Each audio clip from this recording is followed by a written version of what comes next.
Welcome, everybody, to the Canada's official press conference in match day -1.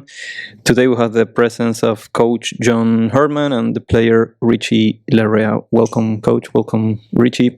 Just a little reminder for those present in the room and virtually, we will have the translation service in English and Spanish and also in French, so just feel free to ask in those three languages if you need it. We can start now, please.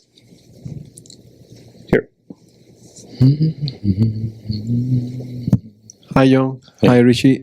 Juancho Villaverde for ESPN. John, how important for you guys is avoiding USA in the quarterfinals? So trying to be first position in the group. And Richie, how has been the recovery for a hard condition game last Saturday, and today is I think 2 days just for recovery for the tomorrow's game? Want me to go first? Yeah, go for it. Yeah, I think recovery-wise, it's been pretty good. We've stayed diligent and on top of it. We have a good staff behind us getting us prepared. So we recovered yesterday, trained today, and with the mindset of keeping legs fresh for tomorrow. So yeah, I feel very good. The rest of the group feels very good as well. So we'll be ready for tomorrow.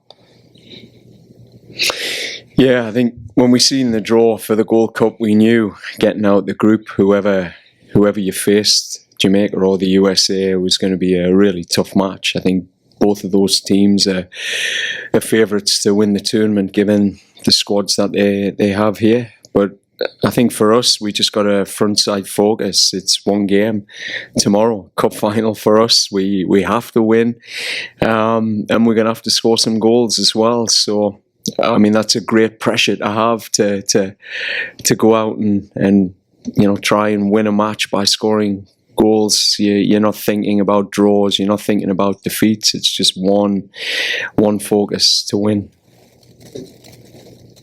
Very good.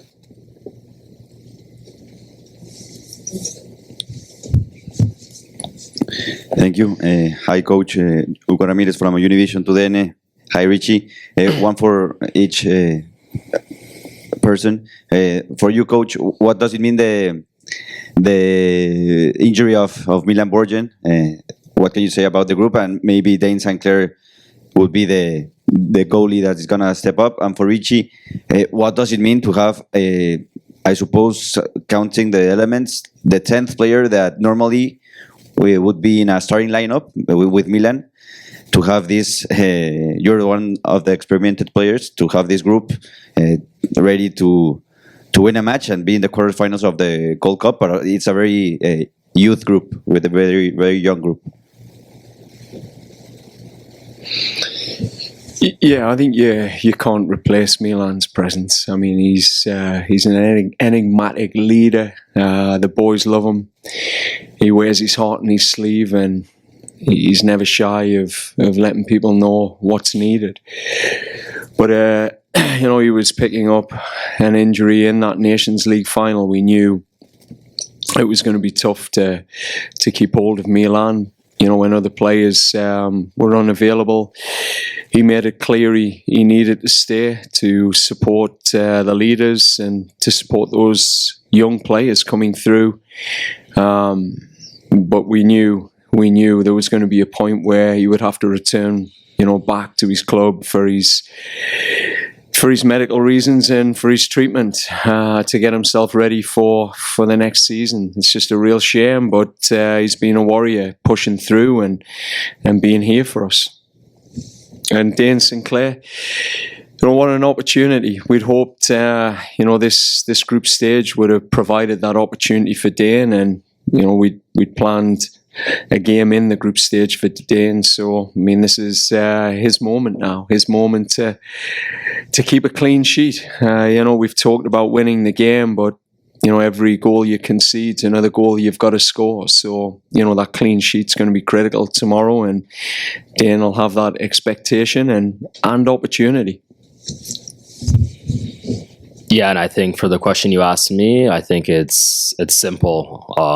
Through qualifiers, we had injuries, COVID related sicknesses, all that type of stuff, and I think we kind of went by a next man up basis. You know, we were missing the best player in CONCACAF, Alfonso, for a big period of time, and we were still able to get a completely perfect window. So I think this is what this group's about. We need to test our depth, which we've done this tournament. We're going to continue to do tomorrow with Milan gone. So yeah, it's a perfect opportunity. I think this group really strives when our backs are against the wall. That's the type of team I think we are, and we've had to fight for everything we have up until this point between the players, staff, everyone behind the scenes for us. So I think this is a great opportunity again tomorrow for the young guys to get to experience a do or die moment. And like you said, obviously replacing Milan's tough. He's a big presence in our team. He's one of our top leaders as well, but this just, it creates an opportunity for other guys, veteran guys in our group to step up and, fill the shoes that he's kind of left. So I think for me, it's an exciting opportunity versus it being more of a down moment. This one can work for both of you. I would like to hear from both of you. As a player and as a coach, you don't have enough time as a national team coach with your players. In this Gold Cup, you bet for a young team with veterans players to work. What aspects can you guys highlight from this time that you have been working, whatever happens tomorrow, whatever happens in the quarterfinals or the semifinals or the final?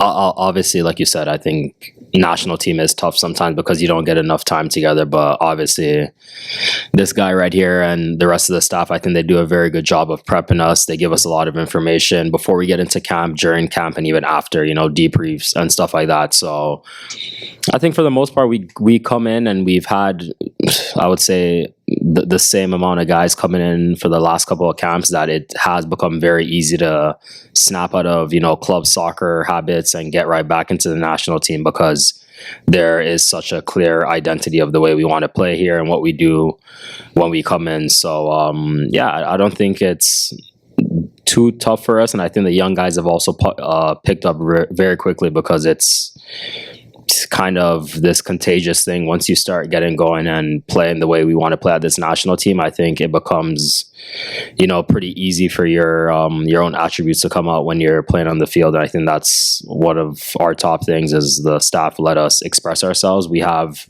obviously our structure, the way we want to be organized, attacking and defensively, but there is a sense as well where we get to bring our own identity to the team, which isn't very common in a lot of different clubs or national teams. So I think that's also what's made us very good up until this point as well. So yeah, I mean my learnings through this and what I hope I'll be taking from it is just the intensity of the leadership group.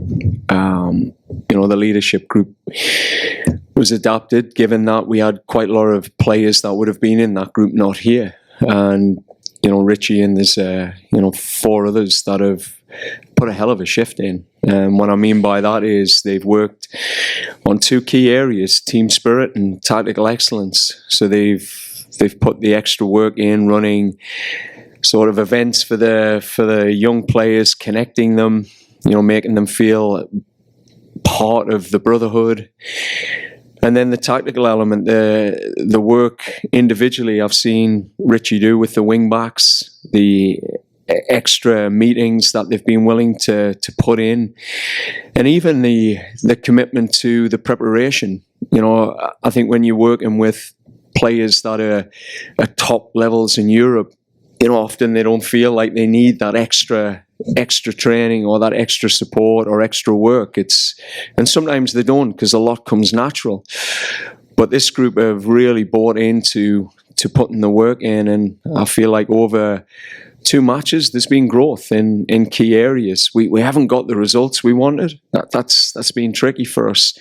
But I've got a feeling this next match, even though there's a few new elements we've got to deal with, another level of heat. I think there'll be a big step forward. I'm feeling really confident that this group will take the next step.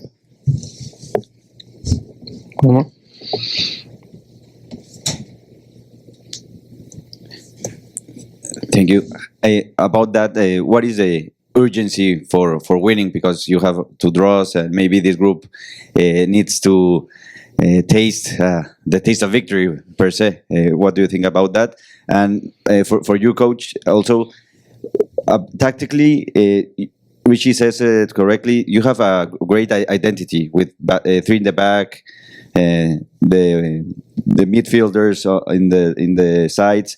What can you say about being a head coach and changing maybe the tactical formation in a game where you maybe it is not working, or maintaining your formation? What can you say that as a coach for other head coaches or other national teams that maybe have that doubt?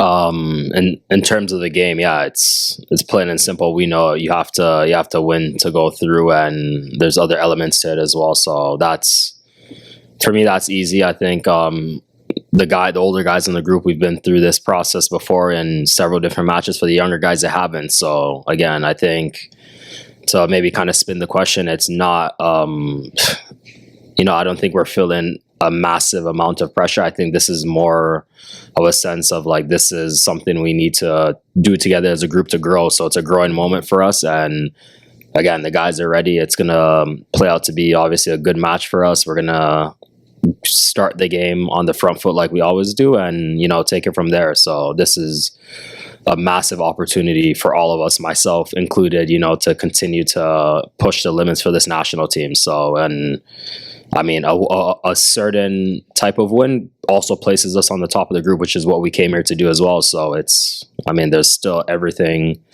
to play for. And I don't think there has to be this massive amount of pressure put on this game, because I think for us, we're going to wake up, it's going to be a normal game day, and we're going to just go out there and do everything in our power to win the game and advance. So,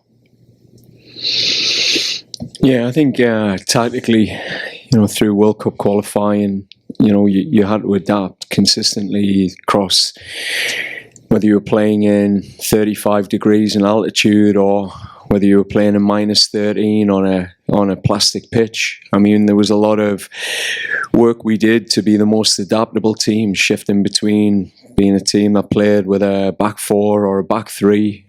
We have some consistency in our attacking structures, but our defending would often adapt a front two or a front three pressing, sometimes a back five, sometimes a back four. I think for this game, there are some conditions we have to manage. The heat is a different level. I think last game we dealt with the sort of humidity of a late evening. We're now going to go into the radiation and heat, real heat, and the players will feel that. So we have to adapt to that. There's a structure that, I think in the previous game, you can manage heat, and for this game we might have to adapt our structure to support the players and ensure that they can bring a level of intensity that gives us a chance to win the match. So, we're always weighing them pros and cons up. Do we adapt and try something different to manage the heat, or do we stay with what we know and get that consistency and chemistry and keep building?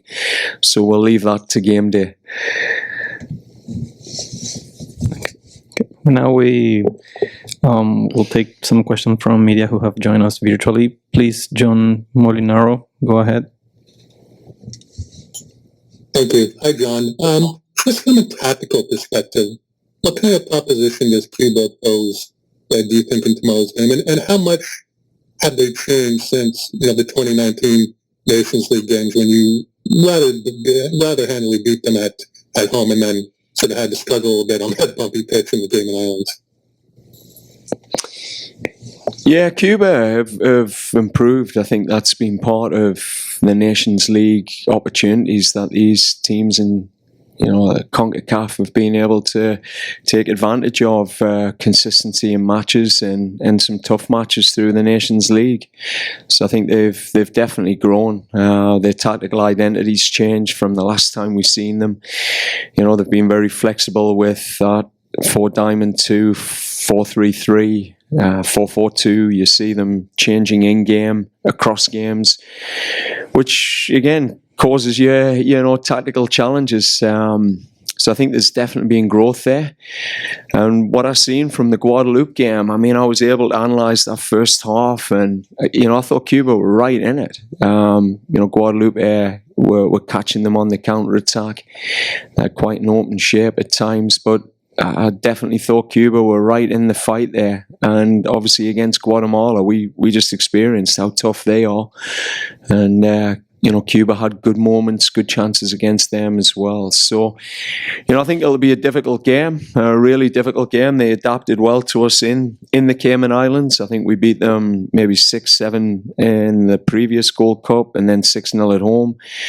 But when we went to them, they were way more resolute, organised defensively, and in heat in the Caymans and on a bumpy pitch. It was really difficult. We struggled. I think we were down to 10 men in the second half as well. So all we know is in CONCACAF there are no easy games, and then you throw in the heat realities, and for both teams it becomes quite a difficult game. So I would assume they'll be able to hit us or try and hit us in transition, and they'll try and impose their attacking identity on us and make us run and tire us out. And at the same time, they'll have to deal with our pace, our threats. And I think this is going to be a tough match for us, but a good game for the fans that are here in the stadium. Okay. Go ahead, Elias Larrari. Hey, John, hey, Richie. Appreciate your time as always. What do you want to say to your fans and maybe who think that maybe you've underwhelmed or underperformed at this tournament? Yeah, I think the fans are right to keep expecting from Canada. I think that's the bar that we've set our team. I mean, when we pull on that maple leaf, we've taken this team to a place where, the expectations should be high. We're a football country. We said that. We went into a World Cup and, made that statement that Canada is back on the world stage. So for those fans, you've got to expect, keep pushing, keep asking the hard questions, keep driving the standards for our team. We want to live and reach those standards. Last question from Chris Jones. Go ahead, Chris.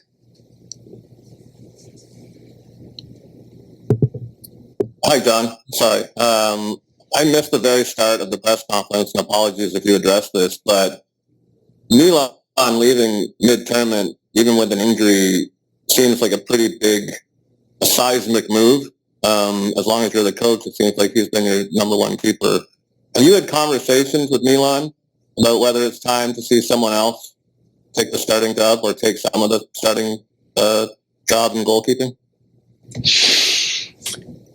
Yeah, that's, I think, again, a great conversation, great question to have. I think, when I brought the guys together, I welcomed them in, the new players, talked about the privilege of wearing that shirt, talked about the privilege of them putting their names on the back of the shirt and taking their family's name to places it probably hasn't gone before.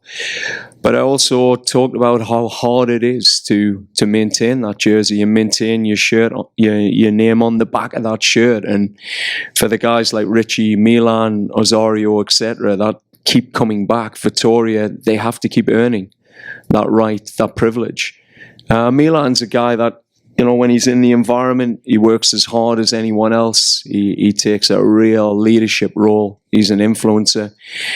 And while he's still playing at the highest levels, he'll always be in contention for that number one jersey. But he knows that, Dane Sinclair is breathing down his neck. He knows that Tom McGill, if Tom gets a start playing in the Premier League for Brighton and takes that opportunity, then, another keeper will move ahead of him. Players that are playing at the highest levels, at the top levels, will typically get the jersey for Canada. So, Milan won't rest on his laurels, that's for sure. And I think it's serendipitous. We said this tournament, and I'd had that conversation with Dane prior to coming in, that we would give Dane an opportunity to stake his claim, but also to continue with the depth, keep building that depth, so he's always ready. So I think this situation with Milan is it's serendipitous in some ways, but at the same time, we're sad to lose him. It's his influence and presence is really impactful around the environment with the staff, the players. Very infectious character. Okay, with this last question, we have concluded Canada's press conference. Thank you very much, Coach Herman. Thank you very much, Richie Larrea. Thank you very much, everybody.